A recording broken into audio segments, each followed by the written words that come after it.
Reddit pregunta: ¿qué secreto oscuro descubriste de alguien que arruinó la relación al instante? Tengo dos historias. La primera es que me abusaron con consentimiento a los 15 con un hombre casado de 32 años. Avance rápido. Un año después nos descubrieron y toda su familia vino a mi casa armando un escándalo. Mi madre decidió mudarse. Bueno, la escuela estaba a tan solo un distrito de distancia, así que la gente ya me conocía cuando empecé a ir. Otra vez, avance rápido. Creía que ser tratada como juguete por mi cuerpo era ser amada. En un momento acepté tener varias relaciones con muchas personas. Fue grabado y circulado por toda la escuela. Odio decirlo, todavía me acosté con ese tipo durante años. La segunda historia. Sinceramente no me gustaría asociarme con nadie que haya acosado a otras personas, y mucho menos con aquellos que se jactan de ello años después como si fuera algo genial. He mantenido una postura firme sobre este tema y nunca he querido perdonar a nadie, sin importar lo arrepentidos que parezcan. Dos gemelos en el internado acosaron y convencieron a todos para que se unieran y acosaran a mi mejor amiga. Fue extremo y le dejó un impacto duradero. Más tarde, como adultos, parecían muy arrepentidos y se disculparon con ella. Pero honestamente, siento que la gente aprende a ocultar mejor su personalidad de mierda como adultos, no que realmente hayan cambiado. Ser acosado casi siempre deja un impacto duradero o un trauma sin resolver, así que nadie debería tener que pasar por eso, porque supuestamente eran niños o no sabían lo que hacían, y el perdón no está garantizado porque están arrepentidos. El papá de mi esposo tenía 2 esposas y 2 hijos por separado, y era el secreto peor guardado del pueblo. Todo esto pasó hace muchos años, mucho antes de que nos conociéramos, y mi esposo todavía mantenía una relación con su padre, pero no ha conocido a ninguno de su hermanastro, ni quiere. Su padre murió hace unos años, y mi esposo sostiene que la lección más importante que su padre le enseñó fue cómo no tratar a una pareja. Mi ex tenía un negocio como maquilladora, y un día, por curiosidad, decidí buscar su nombre en Yelp. Para mi sorpresa, estaba lleno de reseñas negativas. Muchas personas contaban que las había estafado o que no cumplía con lo prometido. Algunas historias eran bastante fuertes. Por ejemplo, varias clientas decían que simplemente no se presentó el día de su boda, dejándolas en una situación muy complicada en un momento tan importante. Esto me hizo preguntarme algo. ¿Las personas de esas bodas fueron las primeras en dejar reseñas negativas después de la experiencia? ¿O tal vez nadie se tomó el tiempo de revisar las opiniones antes de contratarla? No lo sé con certeza, pero me parece bastante extraño que alguien que está organizando un evento tan importante como una boda no revise bien a los proveedores de servicios antes de confiar en ellos. No intento justificar nada, solo trataba de entender por qué alguien que planea una ocasión tan especial contrataría a una persona que ya tenía tantas críticas negativas acumuladas. Esto ocurrió hace aproximadamente 8 años, y por lo que recuerdo, las reseñas malas estaban mezcladas con algunas más neutras o positivas. De todos modos, también es posible que muchas personas no revisen las reseñas hasta después de haber tenido una mala experiencia, cuando ya es demasiado tarde. Mi antiguo compañero de piso se jactó de cagar a un amigo cercano en un negocio y lo contó como si fuera algo inteligente. Ese tipo de historia te dice exactamente cómo terminaría tu turno eventualmente.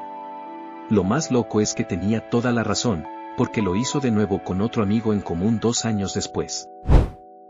Una de mis compañeras de trabajo me contó que su padre tenía otra familia. Un montón de chamacos de edades parecidas a la de ella y sus hermanos completos. Me dijo que la otra mujer se ha aparecido en su casa a lo largo de los años y que su madre ha salido a pelearse con ella. Y aún así reciben a su padre como si nada. Mientras tanto, ella no considera a su hermano como familia para nada. Los odia. Tipo, güey, tu papá es un cabrón y la otra mujer también, desde que se enteró que al parecer fue hace décadas. Tenía un amigo en la secundaria que descubrió que su padre tenía una segunda familia. Su segunda esposa le había enviado por correo electrónico una foto familiar a su padre, y supongo que alguien la vio en la computadora familiar. Él se iba por trabajo semanas enteras y la segunda esposa estaba en el ajo, así que sabía de la primera. Podía entender por qué alguien se rebajaría tanto como para engañar. Es asqueroso, pero lo entiendo. Pero querer una segunda familia completa no tiene ningún sentido para mí. Eso solo parece muy estresante, mantener a dos familias y tratar de evitar que se enteren la una de la otra. El papá de mi mejor amigo tenía otra esposa y 2 hijos. Se casó con su novia de toda la vida, que era la madre de mi amigo, y luego tuvo que casarse con la otra chica que su mamá le había encontrado. Ella estaba amenazando con quemarse a lo fondo. Mi amigo lo cortó por completo después de unos años, y su papá estaba inconsolable. Bien merecido se lo tenía. Tenía una amiga cuando estaba a mediados de mis 20s. Ella tenía un pequeño grupo de amigas desde la escuela del que yo no formaba parte, pero a veces me contaba historias sobre las cosas que habían hecho juntas en esa época. Una vez relató una anécdota sobre una de sus amigas del grupo. Según contó, esa chica empezó a coquetear y a molestar a uno de los compañeros de clase más tímidos hasta que logró convencerlo de que le enviara una foto íntima, algo que él hizo porque ella se lo pidió directamente. Después de eso, entre varias personas decidieron difundir la foto por toda la escuela como si fuera una broma. Nunca supe exactamente qué pasó con ese chico después, pero imagino que debió de haber sido una experiencia muy dura y probablemente traumática para él. Lo que más me impactó fue que mi amiga, ya teniendo más de 20 años, contaba esta historia con orgullo, como si hubiera sido una de las cosas más graciosas o memorables que había vivido. Escucharla relatarlo con tanta ligereza me pareció muy perturbador.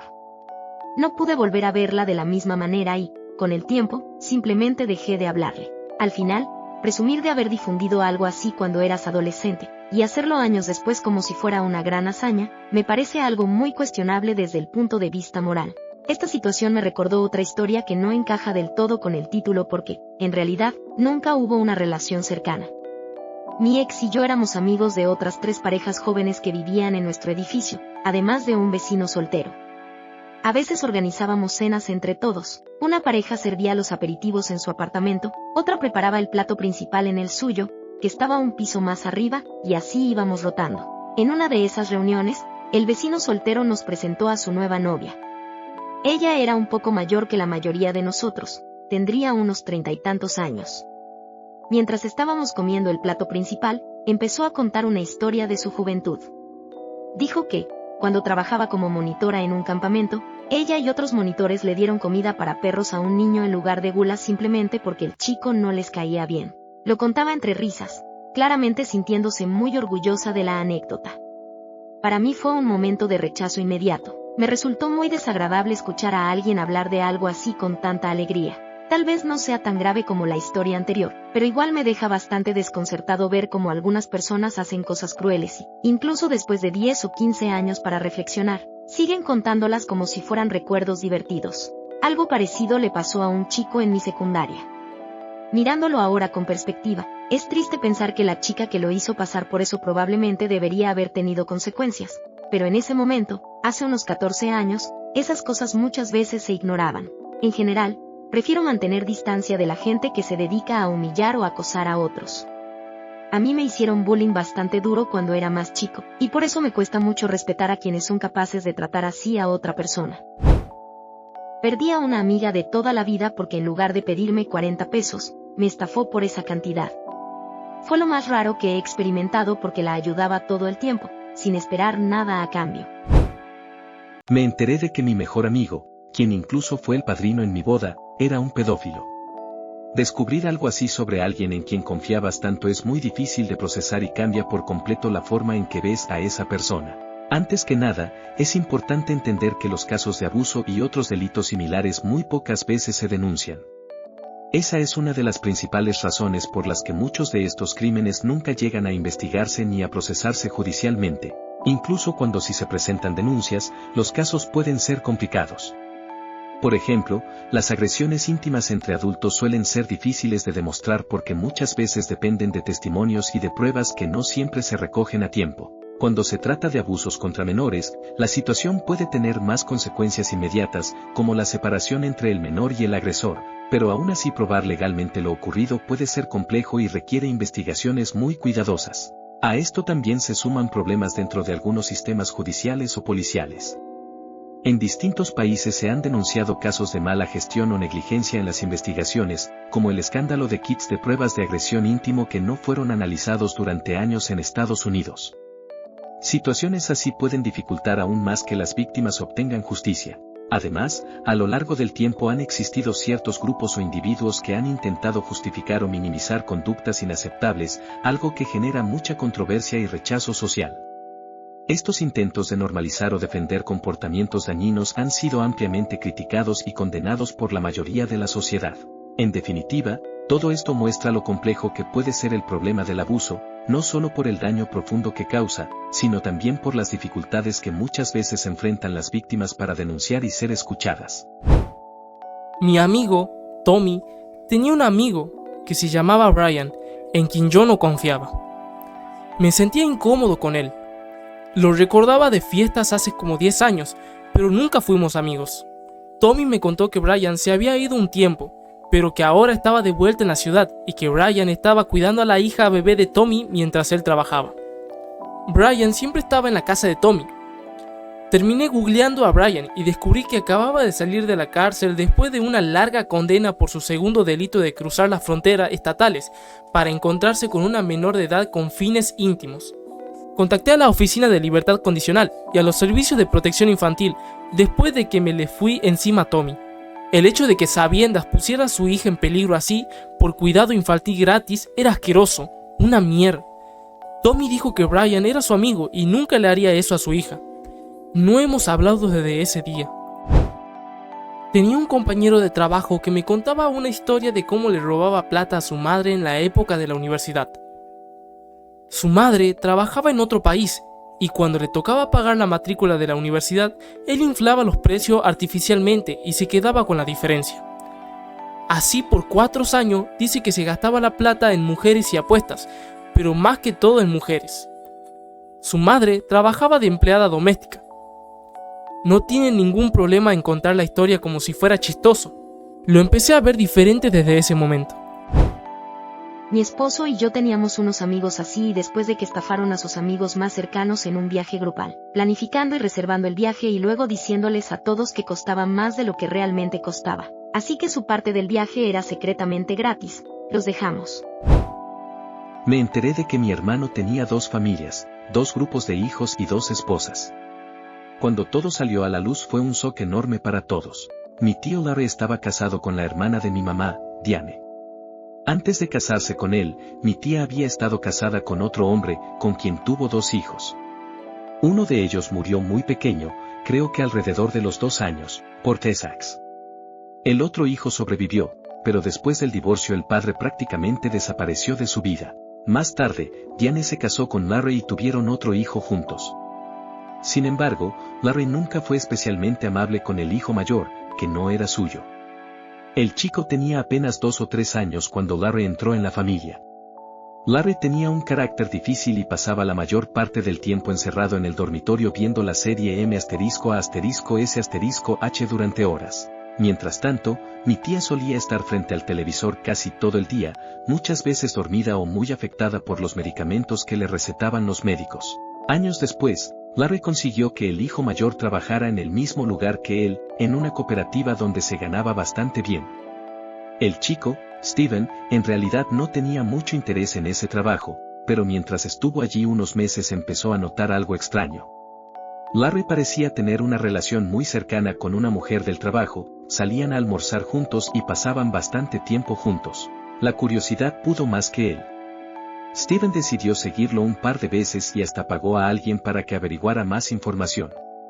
Fue entonces cuando descubrió la verdad, esa mujer era en realidad la otra esposa de Larry, y juntos tenían más hijos. Cuando todo esto se descubrió, Larry dejó inmediatamente a mi tía, se llevó a su otro hijo y se mudó con esa mujer. Creo que mi primo menor tenía unos 13 años en ese momento. Yo era adolescente cuando ocurrió todo, así que recuerdo el impacto que causó en la familia. Lo más extraño es que nadie sospechaba nada. Todos pensábamos que Larry simplemente se encerraba en su habitación a ver más *H todo el día. Cuando íbamos de visita de niños y preguntábamos dónde estaba, siempre nos decían, está durmiendo o viendo su serie, mejor no molestarlo. Resulta que muchas veces en realidad estaba saliendo de casa para pasar tiempo con su otra familia. Mi tía, lamentablemente, estaba tan desconectada de la realidad en ese periodo que probablemente nunca habría notado algo así. Con el tiempo terminó en un hogar de ancianos cuando todavía tenía poco más de 30 años. Años después, su hijo mayor la sacó de allí para que ayudara a cuidar a su propio bebé, pero según escuché algo salió mal y ya no pudo hacerse cargo legalmente. También había un tema con la casa, estaba a nombre de mi abuelo, y mientras mi tía vivía allí la familia podía quedarse sin pagar. Pero cuando ella volvió al hogar de ancianos, mi abuelo decidió vender la propiedad. Con el tiempo supe que Larry murió, aunque nunca supe exactamente de qué. Mi tía Diane falleció más tarde de cáncer de garganta. Irónicamente, escuché que durante su tiempo en el hogar de ancianos estaba bastante más tranquila e incluso decía sentirse feliz allí, tenía sus rutinas y hasta le gustaba fumar puros. Lo más increíble de toda la historia es que Larry logró mantener esa doble vida durante años. Sus otros hijos también ya eran adolescentes cuando todo se descubrió, lo que significa que probablemente había conocido y se había casado con ambas mujeres casi al mismo tiempo. Según lo que escuché, la otra mujer sabía que existía mi tía y el hijo que tenía con Larry, pero aún así se quedó con él. Algunos decían que lo hacía porque necesitaba el seguro médico, aunque nadie sabe realmente cuál fue la razón. Hasta el día de hoy, cuando pienso en todo esto, me parece increíble que nadie se haya dado cuenta de nada durante tanto tiempo. Es una historia familiar bastante difícil de creer. Tenía un amigo al que su abuelo le estaba pagando la universidad. El problema era que no estaba en la universidad, le mandaba al viejo boletas falsas. Su abuelo no era rico. Era un inmigrante de clase trabajadora que había escapado de la guerra y la pobreza extrema y estaba muy orgulloso porque su amigo, su nieto, iba a ser el primer graduado universitario de la familia. Cuando me enteré, dejé de ser amigo de ese tipo al toque. Tenía un amigo o colega, como quieran llamarlo, que era como un padre para mí. Me enteré de que estaba borracho en una reunión de trabajo una noche y se puso agresivo con una empleada mucho más joven, tratando de meterse a la fuerza en su habitación de hotel. Fue lo suficientemente agresivo como para que otros colegas se dieran cuenta e intentaran intervenir. El tipo también estaba casado. Le perdí todo el respeto en el momento en que me enteré del incidente. Nunca se había comportado de forma remotamente inapropiada conmigo, así que me sorprendió mucho su comportamiento. Me enteré del incidente por varias personas, así que sé que no es inventado. Simplemente malas vibras por todos lados. Me hizo preguntarme cuántas veces habrá hecho algo así antes con otras mujeres y habrá tenido éxito. Él y su esposa parecían felizmente casados, pero quién sabe de qué estaba o no al tanto de ella. Me enteré que mi prometido no había ido a la cárcel hace años por una pelea con su papá, como decía, sino porque abusó íntimamente de su hermanastra de 5 años. Solicitamos un apartamento juntos y nos dijeron, no podemos aceptar a delincuentes íntimos. Y yo, en plan... El tipo con el que jugaba paintball semiprofesional me contó que abusó de su esposa, que era extranjera, la noche antes de que la deportaran. Después se divorció de ella en ausencia y cortó todo contacto. Me enteré de que una amiga mía de 28 años estaba encubriendo y protegiendo los crímenes gravísimos de su marido contra varias mujeres. Lo primero que supe de algo así fue cuando él fue arrestado. Después, en varias conversaciones con ella, empezó a quedar claro que sabía lo que él hacía desde hacía años. Darme cuenta de eso fue devastador. Sentí que ambos habían engañado completamente a todas las personas que los rodeaban sobre el tipo de personas que eran en realidad. Decidí ir a la policía. Por lo que pude entender, él manipulaba a mujeres jóvenes para que confiaran en él. Una vez que ganaba su confianza, las convencía de ir a su casa. Después, las ataba y cometía distintos abusos contra ellas. Era una cadena de delitos muy graves.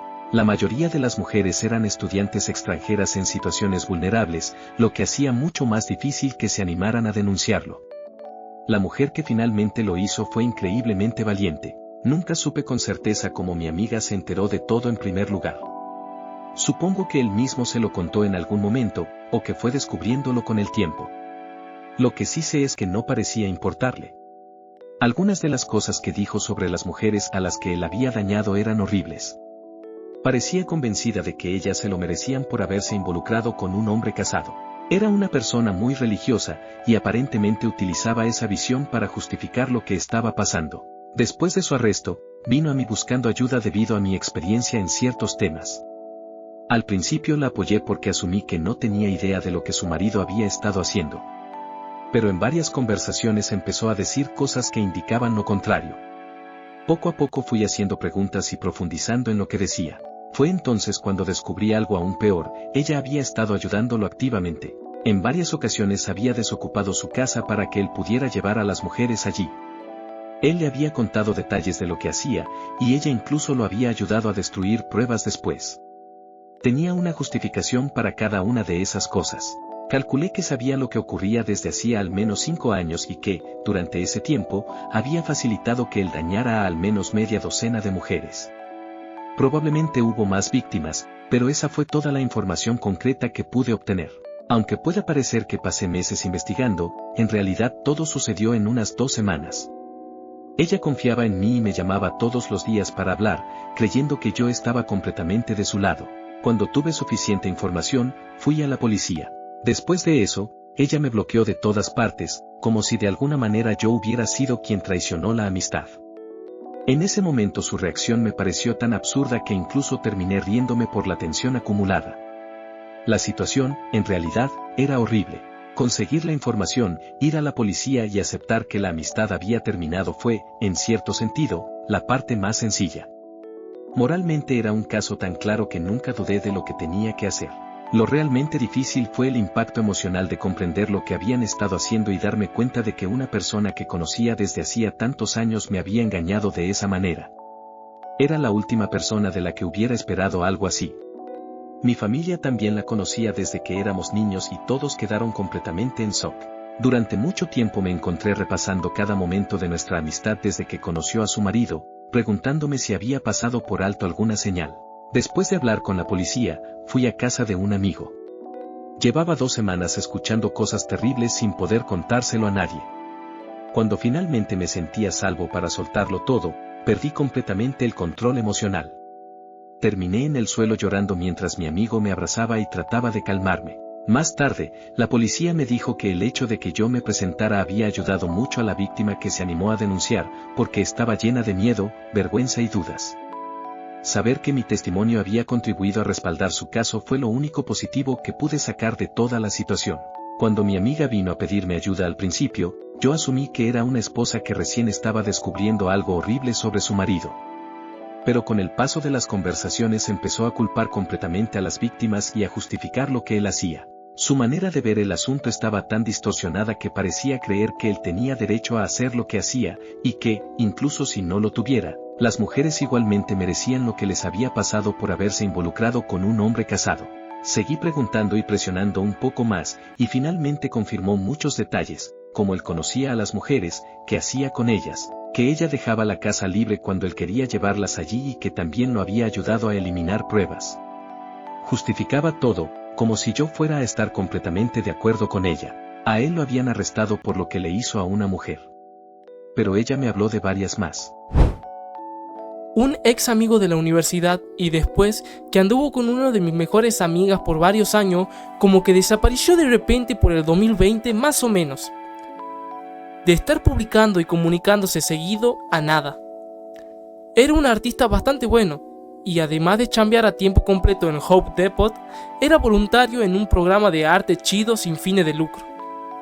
Así que, con el paso de los años, cada pocos meses, mi ya mencionada mejor amiga y yo lo hemos estado buscando de manera pasiva, checando sus redes sociales, googleando a él y al programa con el que trabajaba, contactando a otros amigos, hasta revisando obituarios locales y esas cosas. Hace un par de años, una de mis búsquedas en Google arrojó algunos registros judiciales de 2021 a 2024. Resulta que lo arrestaron en el 21 por solicitar a una menor y durante su investigación, la policía encontró un disco duro lleno de material de abuso íntimo infantil. Ni qué decir que le mandé todos mis hallazgos a mi mejor amiga de inmediato y también se lo pasé a otros amigos. Y lo hemos estado borrando de nuestras vidas a ese enfermo desde entonces. Un amigo mío aparentemente desapareció más o menos en la época del 2020 a 2024. Era bastante activo en las redes sociales, así que fue raro que simplemente se esfumara así.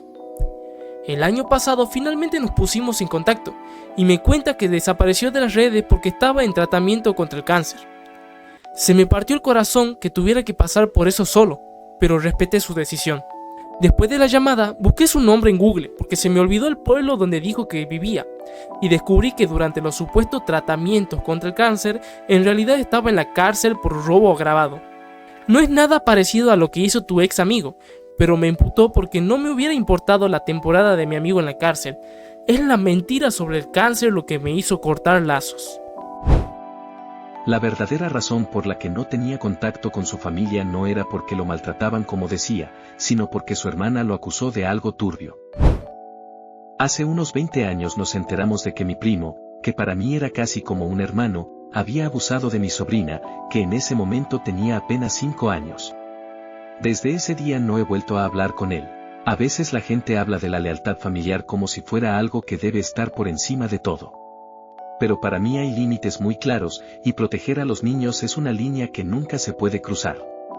Cuando alguien hace algo así, deja de importar si es primo, hermano, amigo o cualquier otra cosa. Fue esa persona quien tomó la decisión que destruyó la relación para siempre. También conocí a otro hombre que hizo algo parecido.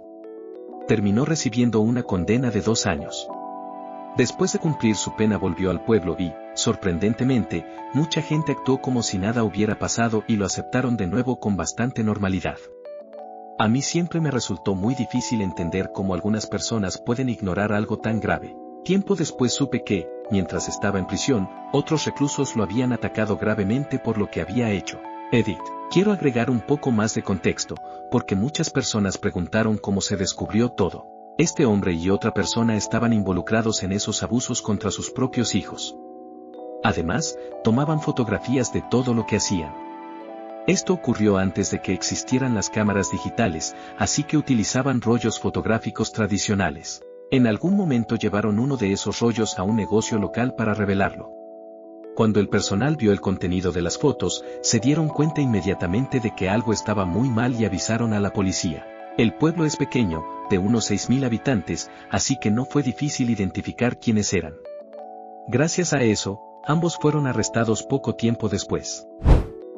No éramos amigos ni nada, pero una vez hubo un empleado en mi trabajo que siempre era súper amable y un tipo alegre. Un tipo oso de peluche gigante, de esos que traían galletas recién horneadas para compartir en Navidad y esas cosas. Otro empleado buscó su historial y descubrió que estuvo en la cárcel por el cargo de incesto, víctima de menor de 12 años. No duró mucho tiempo trabajando ahí, todos se enteraron y le dieron la espalda.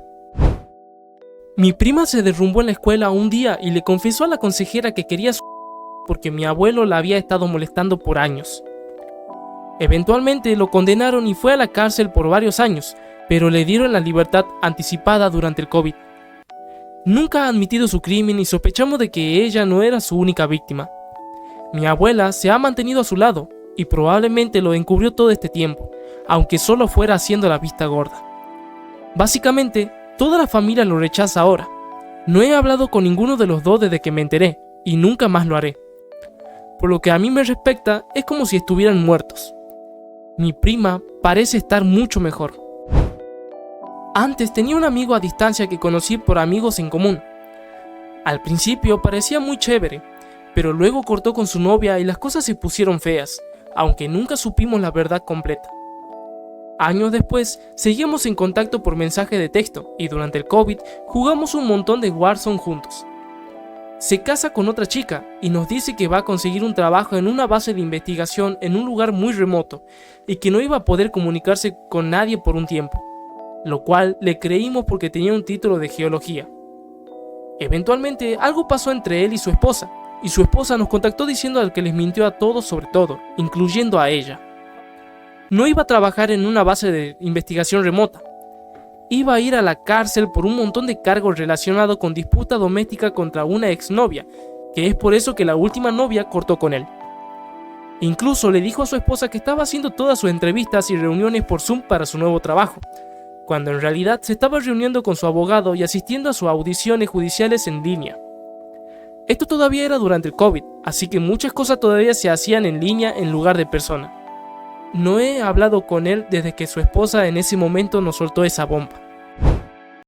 Mi primo, con el que no hablo mucho, se estaba quejando de que lo trataban como la oveja negra de la familia, y luego se puso a contar sobre su pelea con otro primo, en la que le tiró los perros a la hija adolescente de ese primo. Y no entendía por qué lo mandé a freír espárragos después de eso. Le ponía los cuernos a su esposa a cada rato. Todo el mundo en el grupo de amigos lo mandó a volar.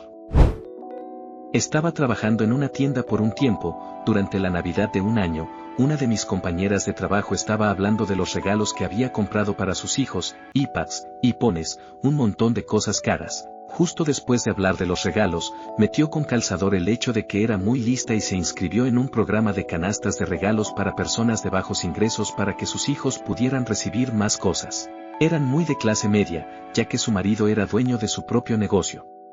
Una semana más o menos después, me hizo un comentario sobre convertirse en madre de acogida porque la plata es muy buena.